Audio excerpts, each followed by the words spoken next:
नमस्कार दोस्तों, नियम टेक्निकल क्लासेज में सभी का हार्दिक स्वागत। हम टेक्निकल हेल्पर के लिए टेस्ट सीरीज सोल्व कर रहे थे। तो देखिए ये नेक्स्ट टेस्ट सीरीज जो है, इसमें देखिए फर्स्ट क्वेश्चन कौन सा है। तो फर्स्ट क्वेश्चन देखो, आसानी से पढ़िए, आराम से पढ़िए। तो देखिए सुरक्षा के लिए कुंजी को नियंत्रित करना चाहिए। तो बताना है कि सुरक्षा के लिए कुंजी को नियंत्रित करना चाहिए, यानी सुरक्षा की दृष्टि से कुंजी को किस भाग में लगाना चाहिए। यहाँ से देखिए ऑप्शन, उदासीन केबल से, कला केबल से, भूतार से, या कोई भी तार या केबल से।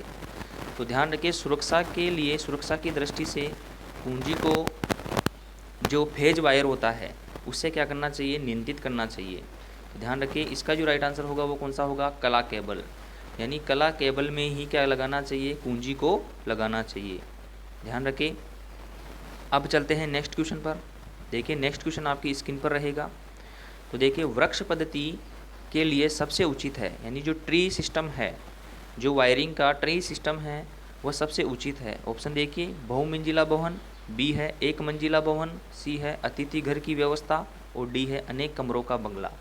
तो जो ट्री सिस्टम है वो हम वहाँ पर प्रयोग लेंगे जहाँ पर क्या होता है, बहुमंजिला भवन हो, यानी जो भवन जो हो वो क्या हो, बहुत सारे मंजिल में हो। तो उसमें हम क्या कर लेंगे, वृक्ष पद्धति का प्रयोग करेंगे। वायरिंग की कौन सी पद्धति का प्रयोग करेंगे, ट्री सिस्टम का। ध्यान रखें इम्पोर्टेंट है। अब चलते हैं नेक्स्ट क्वेश्चन पर। तो देखिए नेक्स्ट क्वेश्चन आपकी स्क्रीन पर है। विशेष प्रकार के सॉकेट और प्लग के स्थिति में आवश्यक होते हैं। तो बताना है कि विशेष प्रकार के जो कौन से प्रकार के हैं। देखिए इसमें बोल रखा है विशेष प्रकार के सॉकेट और प्लग जो होते हैं वो कहाँ पर प्रयोग, कौन सी पद्धति में प्रयोग किए जाते हैं। तो यहाँ ऑप्शन देखिए, त्रिंजक मुख्य पद्धति, बी है वितरण बोर्ड पद्धति, सी है रिंगमैन मुख्य पद्धति, और डी है वृक्ष पद्धति। तो ध्यान रखिए विशेष प्रकार के सॉकेट और प्लग जो होंगे वो लिए जाते हैं रिंगमैन, यानी जो रिंगमैन, मैन का मतलब क्या है, मुख्य।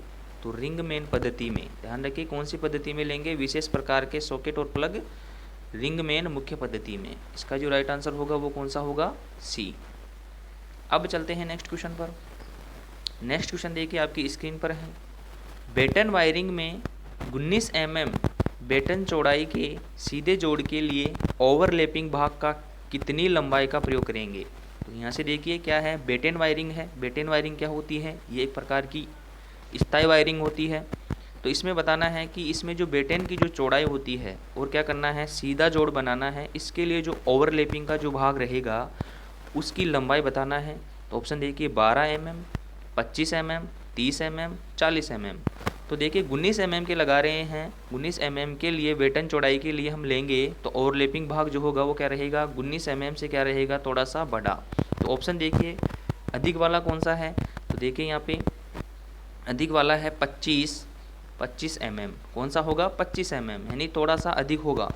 क्या होगा, जैसे देखिए बेटन वायरिंग पर यदि हम क्या लगा रहे हैं, बेटन चौड़ाई पर यदि जैसे ये इस प्रकार की बेटन है तो इसमें यदि हम क्या करेंगे, ओवरलैपिंग जो भाग लेंगे, इसको ढकने के लिए जो ओवरलैपिंग जो भाग लेंगे वो क्या रहेगा, इससे थोड़ा सा अधिक रहेगा।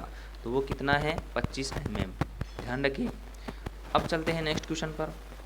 नेक्स्ट क्वेश्चन देखिए, गुप्त वायरिंग में स्विच बॉक्स से सैडल को कितनी दूर पर स्थापित किया जाता है।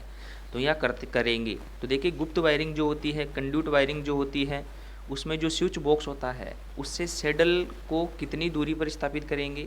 तो यहाँ से देखिए जो सैडल जो होते हैं, सैडल की आकृति जो होती है वो इस प्रकार से रहती है। यहाँ पर देखिए इस प्रकार से, और यहाँ पर देखिए डबल सैडल भी होते हैं, एक साथ कंबाइंड में जुड़े हुए रहते हैं। तो इसमें क्या किया जाता है, यहाँ पर वायर को फंसा दिया जाता है। तो ध्यान रखिए सैडल क्या काम करता है, ये केबल को क्या करता है, रोकने का कार्य करता है। तो यहाँ से देखिए जो स्विच बॉक्स से सैडल की जो दूरी रहेगी, इंपॉर्टेंट है, स्विच बॉक्स से जो सैडल की दूरी रखेंगे वो ध्यान रखें कितनी रखेंगे, 30 सेंटीमीटर। कितने रखेंगे, 30 सेंटीमीटर। और एक चीज़ और ध्यान रखें कि सैडल से सैडल की जो दूरी रहेगी वो कितनी से अधिक या कितने से कम नहीं रहनी चाहिए। तो ध्यान रखिए 1 मीटर से कम नहीं होनी चाहिए। ध्यान रखिए। अब चलते हैं नेक्स्ट क्वेश्चन पर। नेक्स्ट क्वेश्चन देखिए आपकी स्क्रीन पर है। कंड्यूट को यानी कंड्यूट को सैडल से दीवार पर कसते समय सैडल से कितनी दूरी होनी चाहिए, यानी सैडल से सैडल की दूरी बताना है। यहाँ पर देखिए थोड़ा सा कंफ्यूज है, तो यहाँ पर देखिए थोड़ा सा टाइपिंग में मिस्टेक है। तो यहाँ से देखिए ये यहाँ पर क्या है, सैडल,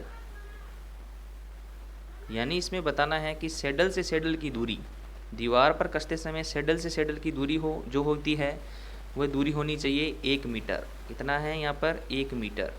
कितनी लेनी चाहिए, 1 मीटर। इम्पोर्टेंट है। अब चलते हैं नेक्स्ट क्वेश्चन पर। नेक्स्ट क्वेश्चन आपकी स्क्रीन पर है। यहाँ पर देखिए पैनल वायरिंग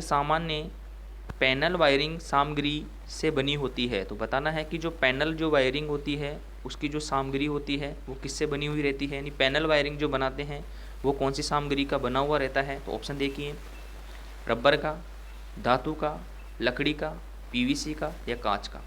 तो ध्यान रखें पैनल जो वायरिंग होती है वो किसकी बनी हुई रहती है, पीवीसी की बनी रहेगी। पीवीसी क्या है, पॉलीवाइलिन क्लोराइड। ध्यान रखें पीवीसी की बनी हुई रहती है, यानी प्लास्टिक की। अब यहाँ से देखिए चलते हैं नेक्स्ट क्वेश्चन पर। नेक्स्ट क्वेश्चन आपकी स्क्रीन पर है। तो यहाँ पर देखिए एमसीबी के संदर्भ में कौन सा कथन लागू नहीं है। तो यहाँ पर बताना है कि जो मिनिएचर सर्किट ब्रेकर के लिए कौन सा कथन लागू नहीं है। तो ऑप्शन देखिए, चोरी रोधक क्योंकि सील किए होते हैं। तो ये बात भी सही है, क्योंकि ये क्या होते हैं, सील किए हुए रहते हैं। दूसरी बात देखिए, बंद अत्यधिक धारा से बचाने के लिए, ये भी सही है। यहाँ से देखिए परिपथ को नियंत्रित और बचाव के लिए, ये भी सही है। परिपथ को कंट्रोल करता है और क्या करता है, ये परिपथ को धारा से बचाता है। और यहाँ से देखिए खुरदरे अत्यधिक धारा से बचाने के लिए, ये नहीं रहेगा। खुरदरे अत्यधिक धारा ये किसी प्रकार की कोई सिस्टम नहीं है। तो इसका जो कथन है वो कौन सा लागू नहीं है, तो वो होगा खुरदरे अत्यधिक धारा से बचने के लिए।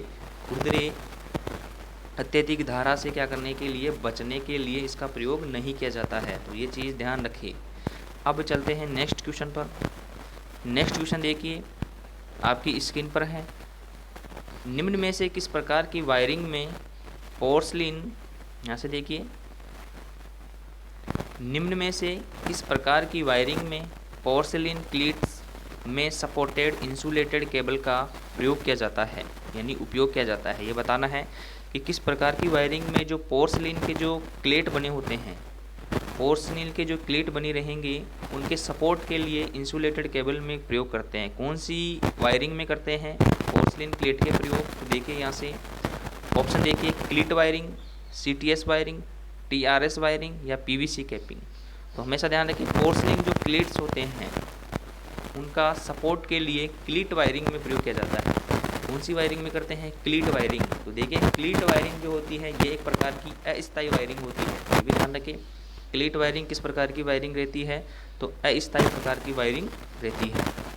अब चलते हैं नेक्स्ट क्वेश्चन पर। यहाँ से देखिए नेक्स्ट क्वेश्चन आपकी स्क्रीन पर है। एक कंक्रीट दीवार तथा छत पर पेच को लगाने के लिए किस धातु का प्रयोग किया जाता है।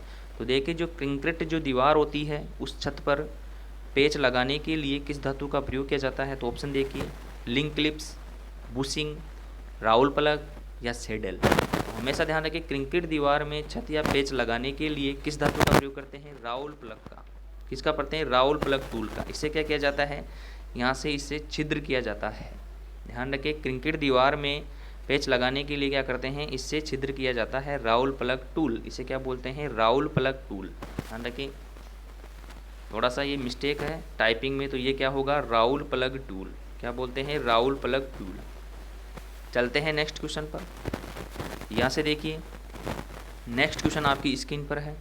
सागौन की लकड़ी पर टीआरएस केबल डालने के लिए वायरिंग का इस्तेमाल किया जाता है। देखिए सागौन की लकड़ी पर टीआरएस केबल डालने के लिए वायरिंग का इस्तेमाल किया जाता है। तो यहाँ से देखिए जो सागौन की लकड़ी यानी लकड़ी पर कौन सी वायरिंग की जाती है, तो ये ध्यान रखिए।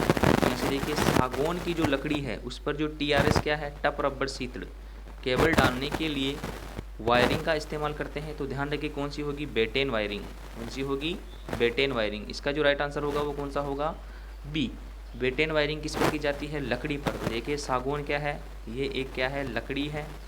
और ध्यान रखें बेटेन वायरिंग जो होती है ये कौन सी प्रकार की होती है, तो ध्यान रखिए स्थायी प्रकार की। कौन सी प्रकार की होती है, स्थायी प्रकार की वायरिंग सिस्टम है। अब चलते हैं नेक्स्ट क्वेश्चन पर। यहाँ से देखिए नेक्स्ट क्वेश्चन इन पर है, बेटेन पर क्लिप का प्रयोग स्विच बोर्ड के लिए केबल स्थापित करनी है, तो इन उपकरणों के बीच जो है 3.6 मीटर की दूरी है।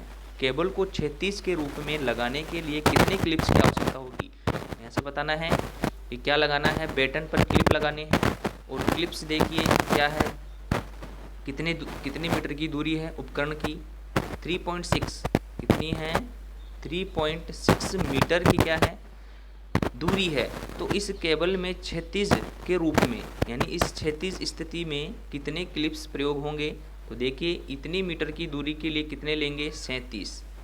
ध्यान रखें इंपॉर्टेंट है, कितने क्लिप्स प्रयोग करेंगे, 37 क्लिप्स हम प्रयोग करेंगे, ध्यान रखें। अब देखिए अब चलते हैं नेक्स्ट क्वेश्चन पर। देखिए नेक्स्ट क्वेश्चन, इसका ऑप्शन देखिए कौन सा राइट होगा, सी, यानी 37 क्लिप्स की क्या होगी आवश्यकता पड़ेगी 3.6 मीटर की दूरी के लिए, ये ध्यान रख लेना है। अब चलते हैं नेक्स्ट क्वेश्चन पर। नेक्स्ट क्वेश्चन देखिए आपकी स्क्रीन पर है, धात्विक गुप्त वायरिंग पद्धति में जहां दीवार उभरे रहते हैं वहां केबल के लगाने के लिए निम्न में से प्रयोग करते हैं। तो बताइए धात्विक गुप्त वायरिंग में जहाँ पर कौन सी पद्धति लेते हैं, जहाँ दीवार क्या होती है, उभरी हुई रहती है। जैसे दीवार इस प्रकार से क्या है, उभरी हुई है, तो इस केबल को लगाने के लिए किसका प्रयोग करेंगे। तो ऑप्शन देखिए मानक टॉस बैंड, मानक निरीक्षण बैंड, धात्विक लचीली नलिका या डी है ऑफसेट बैंड। तो ध्यान रखें यहाँ पर जो लेंगे वो कौन सी लेंगे, धात्विक लचीली नलिका का क्या करेंगे, प्रयोग करेंगे। ध्यान रखें धात्विक गुप्त वायरिंग में किसका प्रयोग करेंगे, धात्विक लचीली नलिका। इसका जो राइट आंसर होगा वो कौन सा होगा, सी। अब चलते हैं नेक्स्ट क्वेश्चन पर। नेक्स्ट क्वेश्चन देखिए आपकी स्क्रीन पर है, स्थायी वायरिंग में अस्थायी वायरिंग में निम्न में से सर्वश्रेष्ठ पद्धति कौन सी है। तो देखिए अस्थायी वायरिंग जो होती है वो कौन सी प्रकार की है। तो ऑप्शन देखिए cleat wiring, casing wiring, CTS wiring, TRS wiring या शीतड़ वायरिंग। तो देखिए अस्थायी वायरिंग के लिए जो होगा वो कौन सी होती है, क्लीट वायरिंग। कौन सी होगी, क्लीट वायरिंग। क्लीट वायरिंग कौन से प्रकार की होती है, अस्थायी प्रकार की। और जो ये वायरिंग दिखाई गई है पद्धति ये कौन सी है, ये स्थायी प्रकार की। ध्यान रखें क्लीट जो वायरिंग है, वायरिंग जो सिस्टम है वो कौन सी है, ये अस्थायी, यानी कुछ समय के लिए ही इसे क्या किया जाता है, स्थापित किया जाता है, बाद में इसे हटा दिया जाता है। और सबसे सस्ती भी होती है क्लीट वायरिंग। ध्यान रखें सबसे सस्ती और आसान होती है। अब चलते हैं नेक्स्ट क्वेश्चन पर। नेक्स्ट क्वेश्चन देखिए, नेक्स्ट क्वेश्चन और आज का अंतिम क्वेश्चन। तो यहाँ से देखिए किस प्रकार की वायरिंग की सामान्य विश्वसनीयता अच्छी नहीं होती है। तो बताइए किस प्रकार की वायरिंग की सामान्यतः विश्वसनीयता अच्छी नहीं होती है। तो देखिए TRS वायरिंग, क्लीट वायरिंग, कास्ट आवृत वायरिंग या गुप्त वायरिंग। तो देखिए किसकी विश्वसनीयता अच्छी नहीं होती है, तो वो देखिए कौन सी, क्योंकि ये वायरिंग कौन सी है, अस्थायी वायरिंग के लिए बोला गया है, जिसकी विश्वसनीयता अच्छी नहीं होती है, ये जल्दी ख़राब हो सकती है। तो ध्यान रखिए कौन सी होगी, क्लीट वायरिंग। कौन सी होती है, क्लीट वायरिंग। क्लीट वायरिंग फिर से देखिए कौन सी प्रकार की होती है, अस्थायी प्रकार की। तो आज के लिए इतना ही, धन्यवाद, जय हिंद, जय भारत।